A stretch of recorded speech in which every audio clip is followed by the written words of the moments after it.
Well, ain't this a kick in the head, huh? I didn't know I was going to be following that song. I had wits to get something ready. Started the year with me singing at you.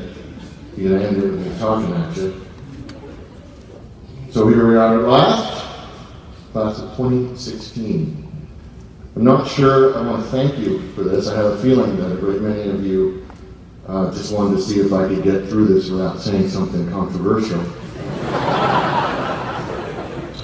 The only thing I can say with any certainty is that you weren't looking for someone to tell you what precious little snowflakes you are. Well, far be it from me to disappoint you on your graduation.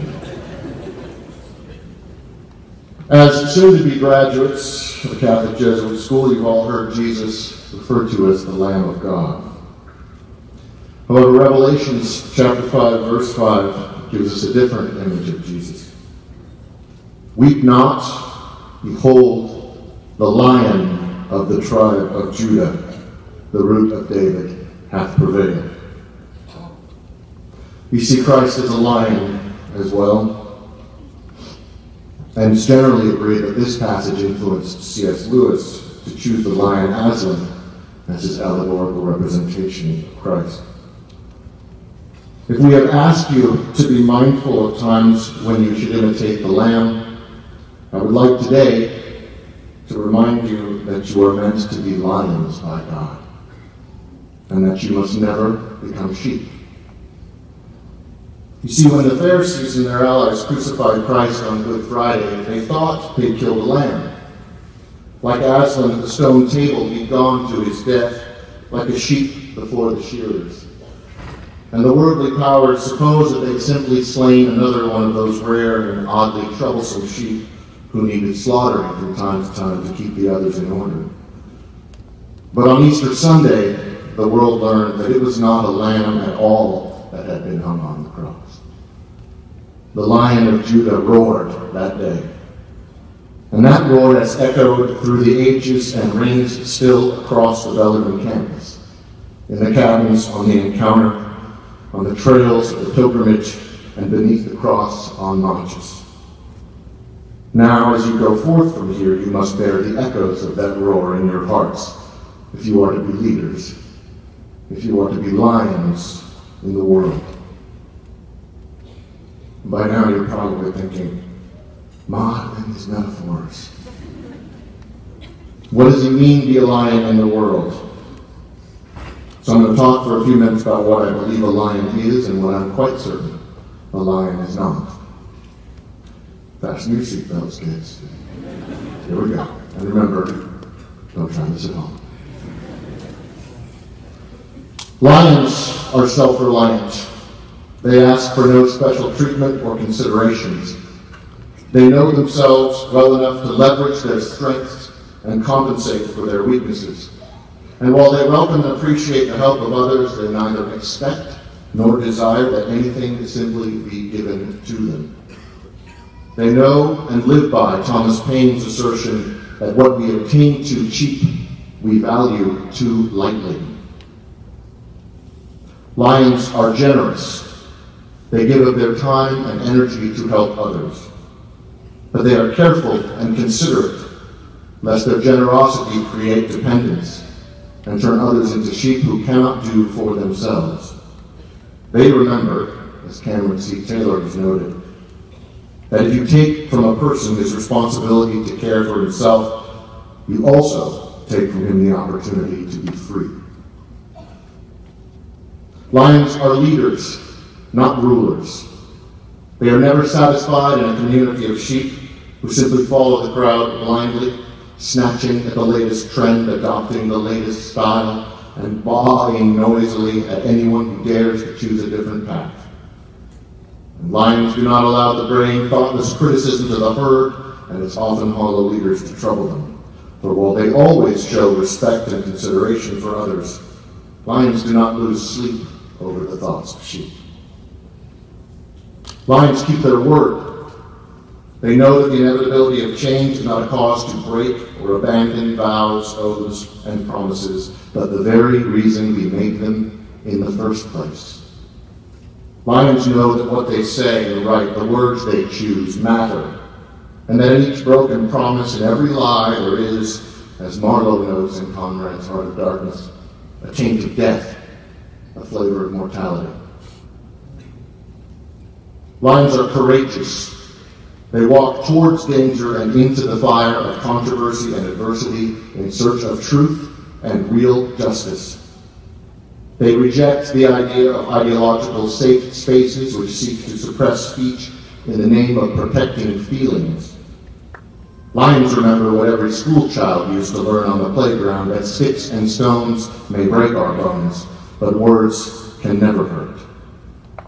They champion and defend the right of every voice to be heard, whether they agree with it or not, knowing that to shout down or intimidate an opposing view is not the path to truth, but the dark road of cowards and bullies. Lions, you see, despise bullies, and bullies are terrified of lions.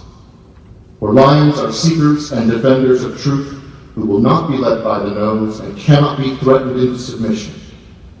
They vigorously defend the free and open expression of all ideas as the only way to ensure the pursuit of truth. Lions, of course, never use force or coercion to impose their views on others, for they know, to paraphrase John Milton, that truth needs no policies or stratagems, no safe spaces, intimidation, censorship, or political correctness to make her victorious. Those are the shifts and defenses that error uses against truth's power. Lions are tolerant, and significantly they know that tolerance and approval are not the same thing, and that while everyone has a right to tolerance, no one can be compelled to give approval. Tolerance must be reciprocal, and while lions show tolerance, understanding, and acceptance of others, they rightfully demand the respect and tolerance to which they too have an undisputed claim. Lions remember that, as Ray Davis writes, tolerance only for those who agree with us is no tolerance at all. Lions are faithful. Like Christ in the Garden of Gethsemane, lions have doubts and even fears, but they refuse to be ruled by them. Lions know that their strength comes ultimately not from themselves, but from a power far, far greater than anything the world can muster against them. For though they rely on themselves, as I have said, the real strength of lions is rooted in their faith in He who even the wind and waves obey. You know me. I will not sugarcoat what lies before you. Your first presidential election will, it seems, be a choice between the two least likable candidates in American history. The hour may seem dark. The forces arrayed against us are many. They wield despair and division, relativism and racism, pride and pomp, vanity and villainy. They promote hubris, for those of you who remember what that is, and hedonism, ignorance and indifference, compromise and corruption. They're seductive and deceptive, wearing the face of goodness and virtue and promising all sorts of things to sheep who fall in line and do as they're told. Yet this is not cause for despair or sadness. You are entering into the adult world at one of those rare and powerful moments for which real heroes, real lions, are made. Dark times and depressing news are, you see, in the words of the poet Percy Shelley, nothing more than graves from which a glorious phantom may burst forth to illuminate our tempestuous day. While the sheep wait around for the end or bicker ceaselessly about who is to blame in such times, lions set about working to fight the darkness in their own way, within their own communities, families, and among their friends. Lions are incapable of despair. They resist the shadow of hopelessness because that is what they were made to do. Not so with sheep. Sheep, you see, listen to the little voices that tell them it's not worth the effort, or someone else will do it. They give in to the inner whispers of doubt and insecurity which say, you can't do this, or it's not that big a deal. If sheep worry so much about things like presidential elections, it is because they have come to believe that they cannot rely on themselves and look instead to someone else, some party or person to make things better for them. Let me assure you, as though I needed to, that our society does not need any more sheep. What we need now, perhaps more than ever, are lions who are made for just such times as these. For lions know that they are royalty, kings and queens in their own right who place their trust in the Almighty. And while, as I said earlier, they do not seek to rule over others, they demand, as their God-given right, the responsibility and freedom to rule over themselves and their property. For lions, elections are primarily about ensuring that nothing threatens the sovereign liberty of anyone, lion or sheep, to fully live out the calling of their lives as they have discerned it. So listen up. Take heart and be glad. Know that God has made you right and just, sufficient to stand, yet free to fall, as Milton puts it. The strength and courage needed to be a lion were given to you at the moment of your creation. You should know by now that whatever tools or skills you may need to stand and fight darkness and ignorance can be found and learned on your own with hard work, industry, and dedication. The task of teachers and parents, properly understood, is to make themselves unnecessary. This is a hard fact for some teachers, I think, and a bittersweet one for parents. The degree to which we are no longer needed is, in fact, the measure of our success.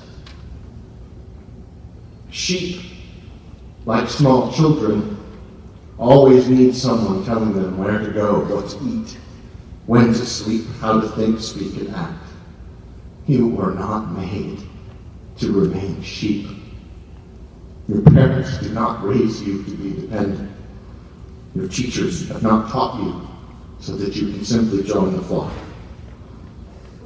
Though you will shortly become fighting Irish, Huskies, Toreros, Broncos, Buckeyes, or Vikings, and though a time may come when you are asked to go like a lamb for the sake of another, always remember you are not made to be sheep. You are lions, my friends. For God's sake, go forth and act.